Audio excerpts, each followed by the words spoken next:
Hi, my name is Ryan Shelton, and I'm here to help you fall asleep. So, why don't you find a comfortable position, whether that be lying down, sitting up, or standing up, or if you're a bat, hanging upside down in a dark cave. Okay, now that you're relaxed in whichever of the positions I suggested, it must be one of those, by the way, just start breathing if you haven't already. Start with one big, deep breath. In and out, in and out, in. Hold it. Hold it. Don't you let go of that breath. Hold it. Hold it. And out. Good boy. Or girl, or whatever you identify as. Good you. Now, I'm going to tell you a story about a man who experienced a devastating breakup with a woman who identifies as a mermaid because she is one. It wasn't hard for her to join the dots on that. She is a mermaid. Her legs are a fishtail. So the story begins. Fine, stop thinking it's me. It is me. This is a true story about me. I dated a mermaid in the mid-90s when dating mermaids wasn't so weird. Now, the PC police say you can't date mermaids. Well, to them I say, fuck off. I'll date whoever I want, in the privacy of my own life. But let's flash back to the mid-90s, 1994. I was 13, fresh off my bar mitzvah. Confidence was sky high, and I took a family trip down to Anglesey. If you've been to Anglesey, you'll know that I didn't have much to do. It's not Torquay. It's not Lawn. It's somewhere in the middle. But if you enjoy chips and gravy, let's pause for a quick shout out to Jum's Fish and Chips. Anyway, it was 1994.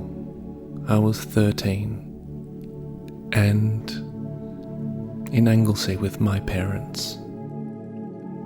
I don't know why I recapped that, but just wanted to place you back in the moment. Here we are. I did remind you to release that breath earlier, didn't I? I think I did. If not, release the breath now and breathe out. Good. I was at the beach, walking along the sand. the coarse granules in between my prepubescent toes. There were people flying kites poorly, boogie boarders, surf riders, and towel liars. I went for a walk away from my parents, who were setting up their beach chairs in their usual spot.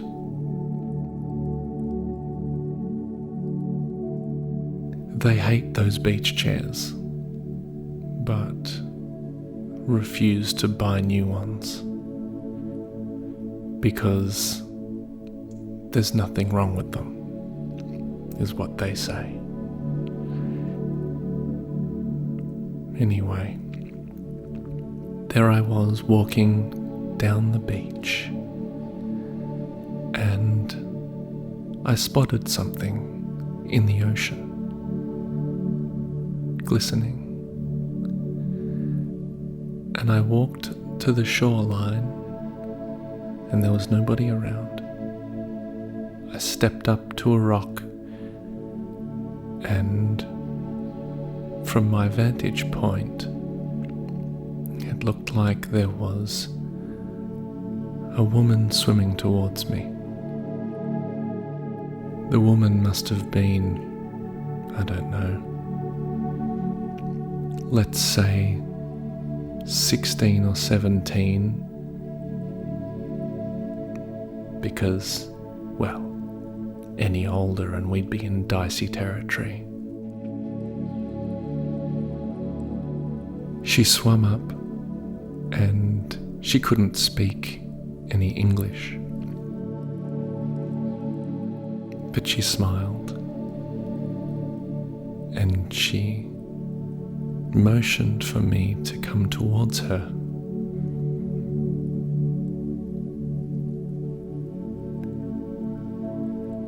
I didn't, because I was nervous.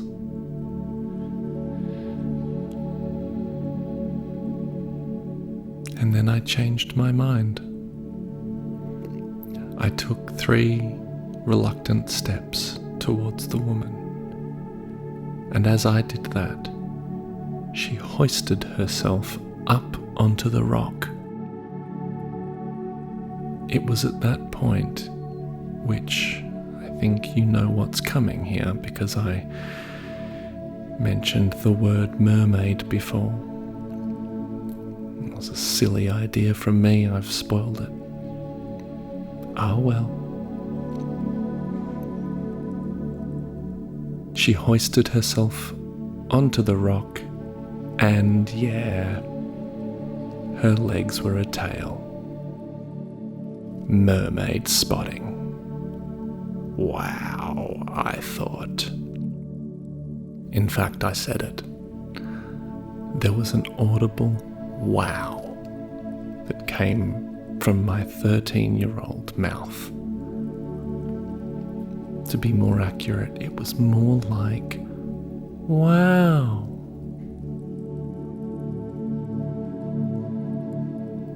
Again, she motioned me towards her face.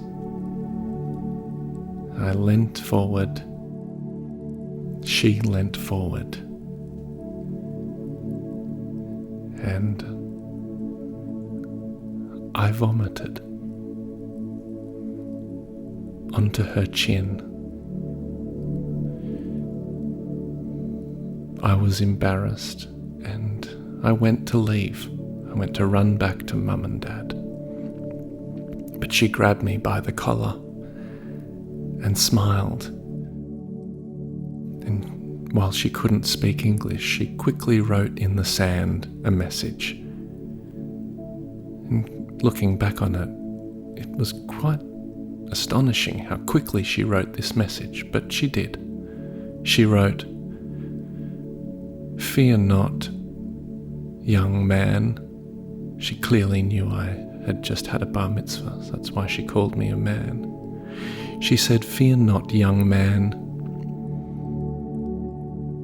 You are not the first person to vomit on my chin. Now get back over here and kiss me, you fool. And so I did. We kissed for 2 weeks in that very spot. My parents lost their minds. There were police search parties. The town couldn't believe what was happening. Where had I gone?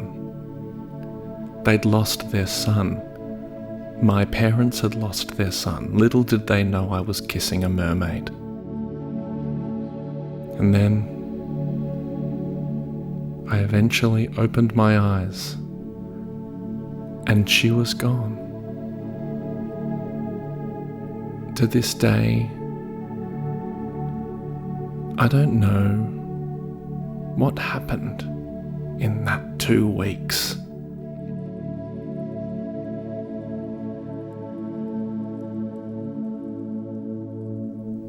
I walked back to the rental house, and my mum and dad were so happy to see me. I went to hug my dad, and he vomited on my chin.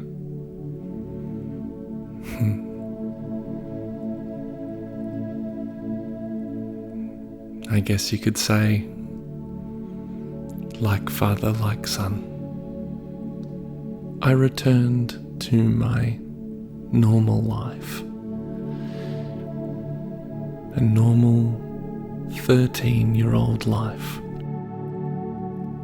Rollerblading through the world, unaware of anything. All I knew was that I'd fallen in love, and I didn't know if I'd ever see this mermaid ever again.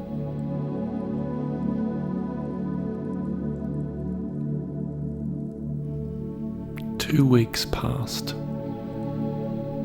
Another 2 weeks. In fact, it was 3. I don't know why I lied about the time just then, but it was 3 weeks that passed. And I got home from school. School was back. And I walked through the door, and my mum, who is my dad's partner, she said, "Ryan, you've got some mail. Ryan, there's mail for you." I knew what she meant by that. Mail had come for me. So I ran to her, optimistic, and hope that it was a letter from my love. I looked at the envelope, I held it in my hand, and I smiled. Why? Good question. I smiled because the writing on the envelope was runny.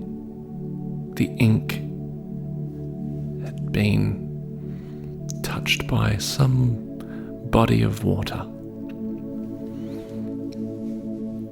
Who do I know who lives in an ocean? Was the first thing I thought. I only knew one person who lived in an ocean. It was that mermaid that I kissed for 2 weeks. Do you remember her? She was the main feature of this story. The Mermaid Woman. I opened the envelope with my father's letter opener. Very dangerous, but thrilling.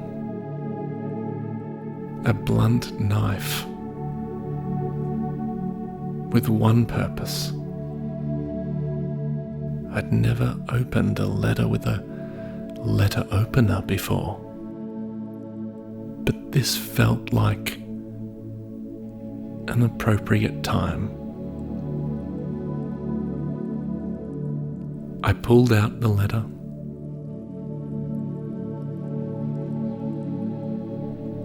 and it was a DVD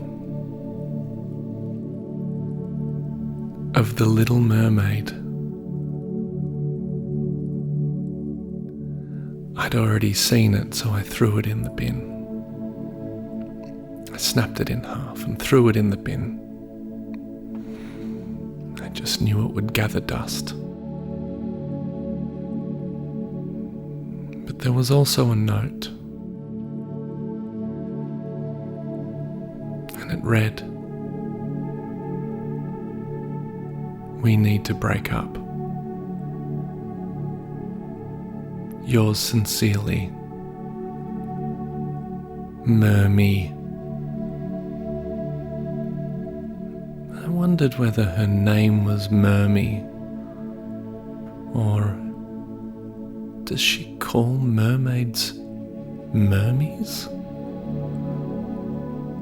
I mean, she would know best. Maybe we've been getting it wrong. Maybe they're mermies. Or maybe that's the nickname that she attributes to herself.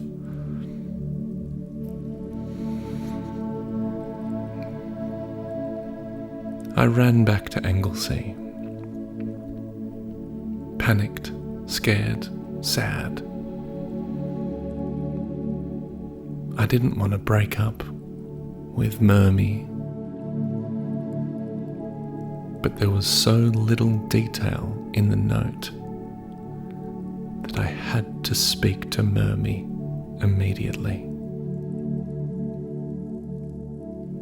In hindsight, I should have asked for a lift to Anglesey.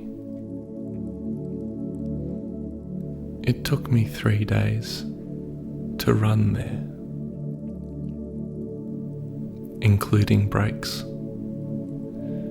My feet were torn to shreds. It was nothing short of disgusting. But I was a 13-year-old man on a mission. I had to see Mermaid. I finally reached the beach. Side note, don't you love it when you accidentally say things that rhyme? I reached the beach. I ran with my bloodied stumps of feet across the sand. The families that were there were terrified. There's a boy with bloodied stumps on the end of his legs, bounding across the sand.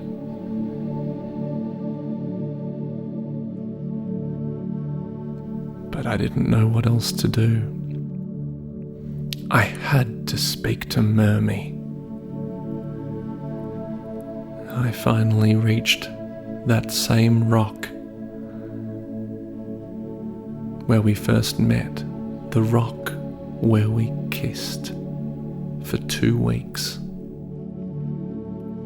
I stepped up onto the rock and for some reason I screamed, "Mermaid!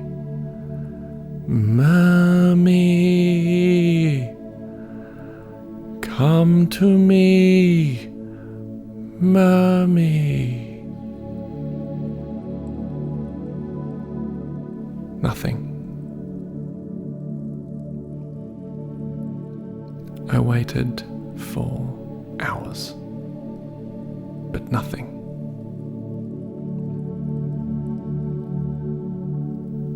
I waited and waited.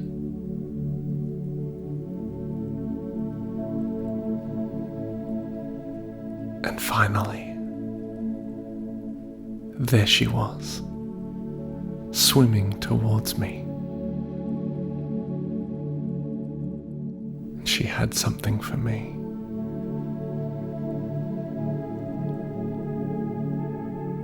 I knelt down condescendingly to her level, and I smiled. She did not smile back.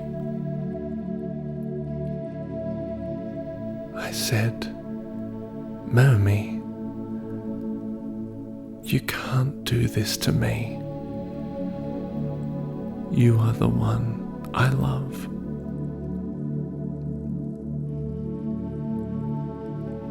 She hoisted herself onto the rock to write a message in the sand. It said, "Stop embarrassing yourself, you cunt. Go home. It's over."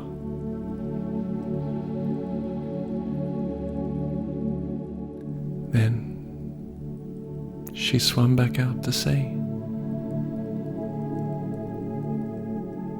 I turned around and stumped across the beach, trying not to make eye contact with the families.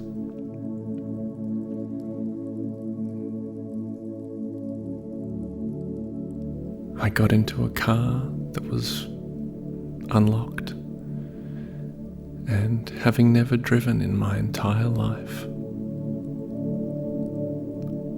I drove home. I don't know if you were expecting some sort of fancy Hollywood ending, but not all stories end like that. Some end shitly, and this is one of those stories. Good night, sweet child. I hope you find your mermaid when you awake.